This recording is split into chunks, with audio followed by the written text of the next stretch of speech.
Môre, dis Maandag die 16 Maart en ek hoop jy het 'n geseënde naweek gehad en dat die Here jou hart vandag sal rustig maak. Is jy gereed om vandag saam met my 'n bietjie dieper in die spieël te kyk? Die vorige keer het ons gesien wie Jakob regtig was, die hakskeengryper, die man wat gedink het hy moet alles en almal potjie om voor te kom. Maar vandag moet ons kyk na die vrug van daardie lewe, want manipulasie het 'n prys. En Jakob was besig om daardie prys met elke tree in die woestyn te betaal. Dink net aan hom. Hy stap weg van sy huis af, stoksiel alleen, met niks behalwe 'n staf in sy hand nie. Hy het die seën gegryp, maar hy sit nou met die eensaamheid. Jakob was op pad na Haran, maar hy was eintlik besig om weg te hardloop vir die dood. Sy broer Esau wou hom doodmaak oor die bedrog met die seun. Kan jy dit sien? Wanneer jy probeer om God se seëninge met skelm planne te steel, leef jy altyd in vrees. Jy kyk altyd oor jou skouer. Jy wonder altyd wanneer die waarheid jou gaan uitvang. Jakob het gedink hy is slim, maar sy manipulasie het hom van sy familie en sy vrede beroof. In die woestyn was daar geen ma om vir hom planne te maak nie, geen tent om agterweg te kruip nie. Hy moes vir die eerste keer in sy lewe die stilte en homself in die gesig kyk. Dit is wat gebeur wanneer ons dink ons kan twee Here dien. Ons beland in die wêreld se modder, alleen en sonder wortels. Soos die skrif waarsku, daar is 'n weg wat vir 'n mens reg lyk, maar die einde daarvan is die dood.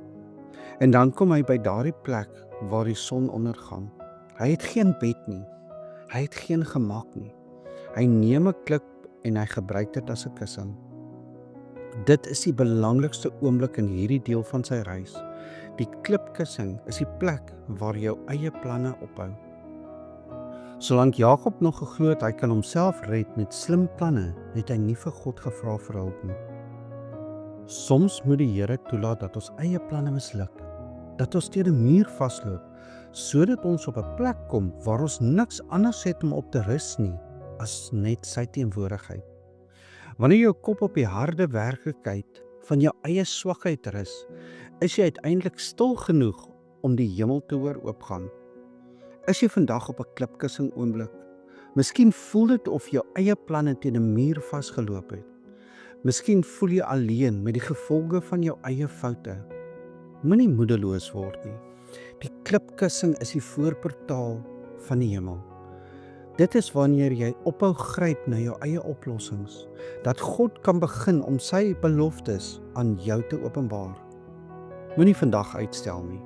Bekeer jou vanoggend van jou eie planne en begin op die fondament bou wat werklik hou.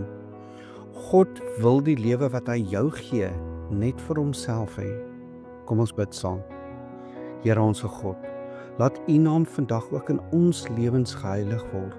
Here, vergewe ons manipulasie. Vergewe ons waar ons probeer het om ons eie lewens oop te dwing met skelm planne. Dankie vir die tye wanneer ons planne misluk, want dit is daar waar U ons werklik vind. Maak ons harte se grond sag.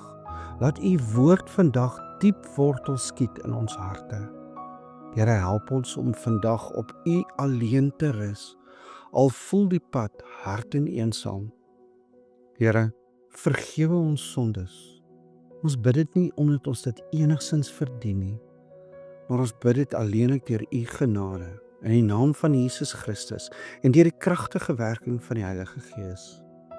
Amen. En onthou vandag, jy is dalk die Bybel wat iemand vandag moet ontmoet. En as jy vandag op 'n harde plek lê en voel of jou planne op is, moenie die klipkussing haat nie.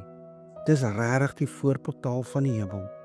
Hou op om die seën te probeer steel en begin om in die seënwerker te rus. Gaan vandag uit en wees opreg. Wees 'n Jeshuren wat reguit loop, omdat jy weet wie jou vashou. Ek hoop jy het 'n geseënde Maandag.